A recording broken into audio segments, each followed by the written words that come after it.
سرخط مهمترین خبرها: ترامپ از آتشبس میان اسرائیل و ایران خبر داد.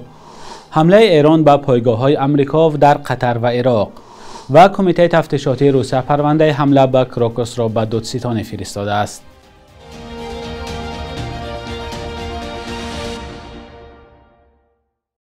درود بینندگان عزیز، مهمترین خبرهای تاجیکستان و جهان را از استودیوی دوشنبهگی رادیوی آزادی تقدیمتان میکنیم. امروز 24 ایون سال 2025 است.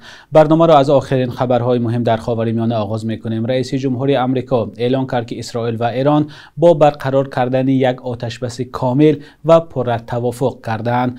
دونالد ترامپ صبح 24 ایون در شبکه اجتماعی خود تروس سوشال نوشت این آتشبس 6 ساعت بعد و پس از آن که دو کشور ماموریت‌های نهایی خود را انجام بدهند آغاز می شود. ترامپ نوشته است که به طور رسمی ایران آتشبس را آغاز خواهد کرد و 12 ساعت پس از آن اسرائیل به آتشبس می پیوندد. به نوشته پرزیدنت آمریکا تمام 24 ساعت آینده جنگ 12 روزه میان اسرائیل و ایران به انجام می رسد. ترامپ در صحبت با تلویزیون NBC امیدواری کرده است که آتشبس میان اسرائیل و ایران دائمی خواهد بود. عباس عراقچی وزیر کارهای خارجه ایران اعلام کرد که اگر اسرائیل حمله های خود را قطع کند، تهران نیز ضربه های خود را به اسرائیل پایان خواهد داد. عراقچی در شبکه ایکس یا توییتر نوشت که اگر حمله های اسرائیل تا ساعت 4 صبح امروز متوقف شود، ما نیز قصد برای ادامه پاسخ نداریم. ایران تا حال موافقت خود را به آتشبس رسما اعلان نکرده است. خبرگزاری رایترز به نقل از یک مقام آگاه گزارش داد که نخست وزیر قطر با مقامات ایرانی تلفنی گفتگو کرده راضیگی آنها را درباره برقراری آتشبس با اسرائیل به دست آورد. این گفتگو پس از آن انجام شد که دونالد ترامپ از امیر قطر خواسته بود برای راضی کردن ایران به آتشبس کمک کند، ولی با وجود گزارش از آتشبس احتمالی میان اسرائیل و ایران، رسانه‌های ایرانی از شنیده شدن صدای ترکش سخت و فعال شدن نظام مدافع هوایی در چند منطقه تهران گزارش دادند. پیش از این ترکش‌ها ارتش اسرائیل به ساکنان منطقه 7 تهران هشدار داد که فوراً خانه‌هایشان را ترک کنند. بینندگان عزیز، تا این لحظه خبرها همین است و تفصیلات بیشتر هر ساعت در سامانه رادیوی آزادی با نشان آزادی.org و صفحه ما در شبکه‌های اجتماعی نشر می‌شود. خبر دیگرمان هم از تنش در خاورمیانه است. ایران شام دوشنبه 23 ایون به پایگاه آمریکا در قطر حمله هوایی کرد. ستاد کلی ارتش ایران گفته است که این حمله ها در پاسخ به ضربه های آمریکا به 3 نهاد هسته‌ای ایران انجام شدند. خبرگزاری اکسیوس با نقل از مقام های اسرائیل خبر داده است که ایران به سمت پایگاه آمریکا در قطر 6 موشک پرتاب کرده است. خبرگزاری ها از صدای انفجار در آسمان دوحه پایتخت قطر گزارش دادند. وزارت دفاع قطر اعلام کرده است که سیستم دفاع هوایی این کشور موشک‌هایی را که پایگاه العدید را هدف گرفته بودند ردیابی و محو کردند. در بیانیه حکومت قطر آمده است که در نتیجه حادثه کسی کشته و یا مجروح نشده است. وزارت کارهای خارجه قطر اعلام کرده است که پایگاه هوایی العدید که مورد حمله موشکی ایران قرار گرفت پیش از این خالی شده بود. خبرگزاری رایترز شام دوشنبه خبر داد که سیستم‌های دفاع هوایی در پایگاه عین الاسد در عراق به دلیل بیم از حمله ایران فعال شده است. قطر و امارات متحده عربی روز 23 ایون حریم هوایی خود را موقتا بستند. سفارت آمریکا در شهر دوحه قطر از شهروندان این کشور خواست که تا آگاهی بعدی در پناهگاه‌ها بمانند. با گزارش تلویزیون CNN، کارمندان سفارت آمریکا در بحرین به پناهگاه فرستاده شدند. دونالد ترامپ رئیس جمهور آمریکا گفت که مقابله با حمله ایران بسیار خوب بود و واکنش بسیار ضعیف تهران هیچ خساراتی در پی نداشت. در عین حال ترامپ به خاطر از قبل خبر دادن از ایران تشکر کرده است. ایران حمله به پایگاه‌های آمریکا را قصاص برای ضربه‌های نیروهای آمریکا به تأسیسات هسته‌ای خود می‌داند. یادآور می‌شویم که هواپیماهای آمریکا شب 21 و 22 ایون به 3 انشاءات هسته‌ای ایران، فاردو، نتنز و اصفهان حمله کردند. کمیته تفتیشاتی روسیه پرونده حمله به تالار کنسرتی کراکوس را به دادستانی فرستاده است تا آن را به دادگاه ارسال کند. در دایره این پرونده 19 نفر بازداشت شدند که اکثرشان شهروندان یا زادگان تاجیکستان میباشند. از جمله مقامات روسیه میگویند که 4 اجرا کننده اساسی حمله دلیرجان میرزویف، محمد صابر فیض، فریدون شمس‌الدین و سعید اکرم رجب‌علی زاده شهروندان تاجیکستان هستند. کمیته تفتیشاتی روسیه اعلام کرده است که حمله به تالار کنسرتی کراکوس از سوی مقامداران اوکراینی طرح‌ریزی و به فایده آنها انجام شده است. کیف قبلا همگونه دست داشتن در این حمله را رد کرده بود. برعکس گروه تندروی دولت اسلامی با نشر نوار حمله مسئولیت حادثه را به دوش گرفته بود.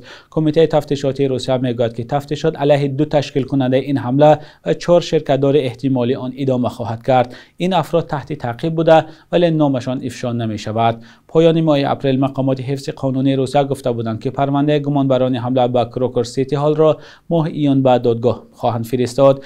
خبرگزاری تاس نوشت که پرونده را دادگاه حربی دوم حوزه غربی بررسی خواهد کرد. در حمله به کروکر که ماه مارس سال 2024 اتفاق افتاد 145 نفر کشته و بیش از 500 کس زخمی گردید.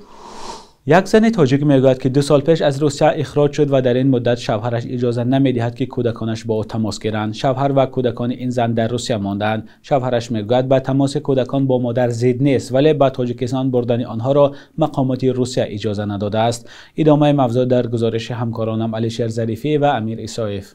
این زن هرگاه کودکانش را یاد کند به عکس و نوارهای آنها مینگرد. 2 سال پیش با دلیل کمبودی سندهای بود و باش از روسیه به تاجیکستان اخراج شده است. وی میگوید شوهرش در روسیه اجازه نمیدهد کودکان با مادرشان تماس گیرند.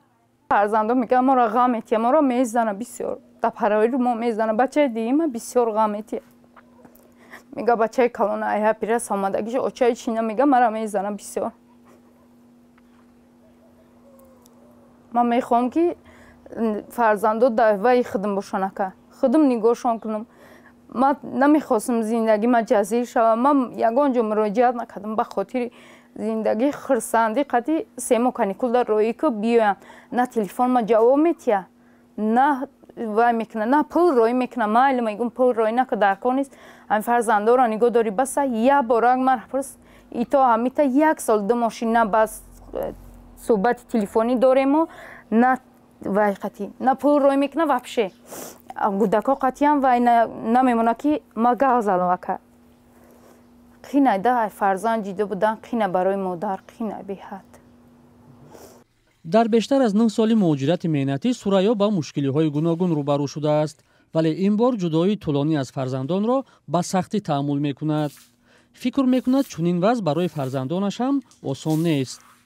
همسایه قطعی گاه میزنم میگم که فرزندای مرا میبینید چخیله چهره تلفن و یا گاه میزنم یگان بار و خشون زنگ میزنن خشون زنگ میزنن.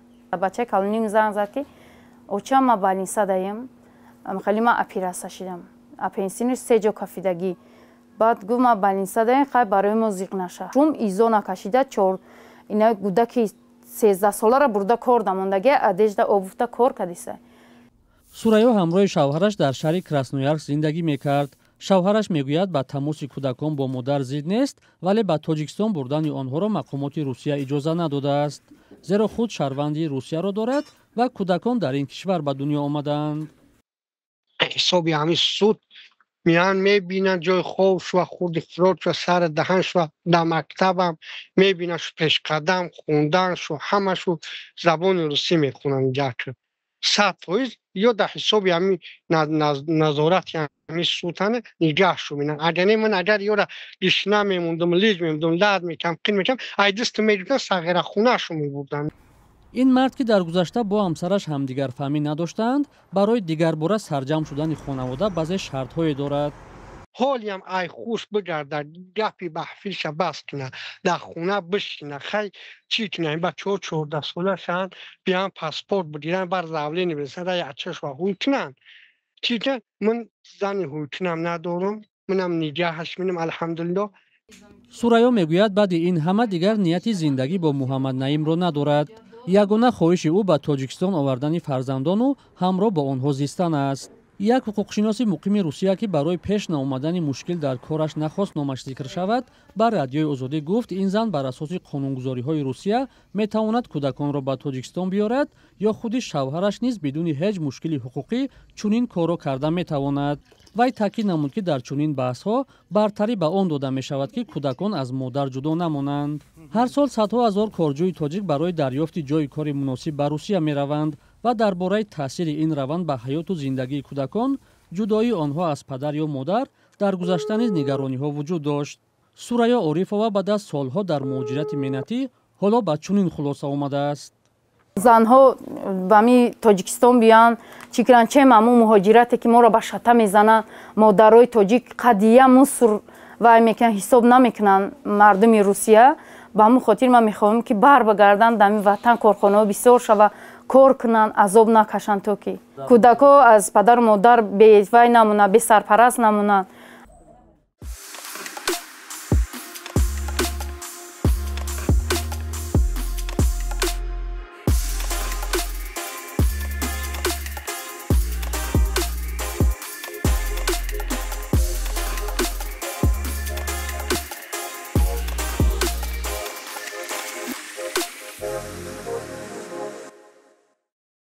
وزارت مالیه تاجیکستان میگوید که سال گذشته 21 کارخانه دولتی به خصوص کارخانه‌های عظیم فعالیت خود را با مبلغ عمومی 2.3 میلیارد سامانی و اندک بیشتر از 230 میلیون دلار ضرر جنبش کردند.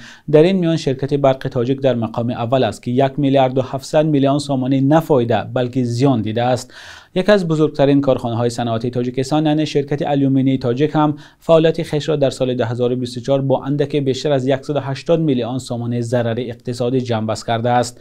در گزارش وزارت مالیه آمده است که یکی از سبب‌های اساسی با ضرر جنبش نمودن فعالیت مالیوی کارخانه‌ها افزایش خراجات از جمله خراجات‌های بی‌ثمر است. سازمان‌های بین‌المللی مالی بارها از حکومت خواستند که فعالیت این مؤسسه‌ها را شفاف سازد و درباره احوال اقتصادی آنها گزارش بدهد. بخش یک روز تاریخ است که مهمترین تحولات تاریخی در روز 24 ایان را فرا می‌گیرد.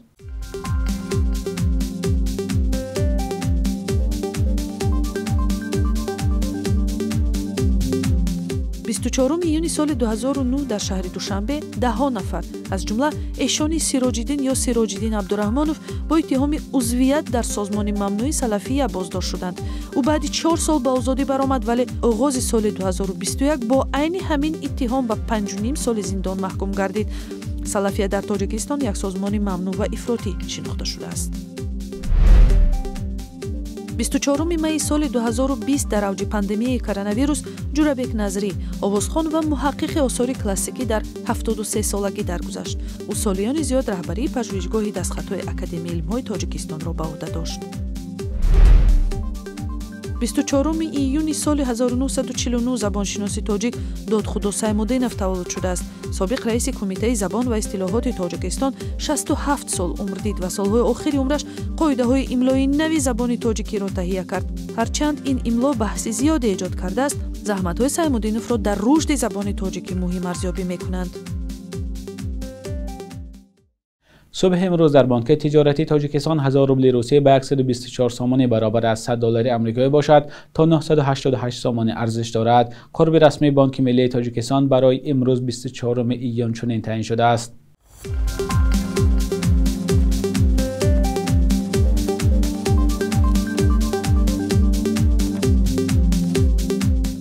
بینندگان عزیز، برنامه نوید به انجام رسید. خبرهای از این بیشتر را در سامانه رادیوی آزادی با نشان آزادی.org و صفحه های ما در شبکه‌های اجتماعی پیدا کنید. تا فردا، خدا نگهدارتان.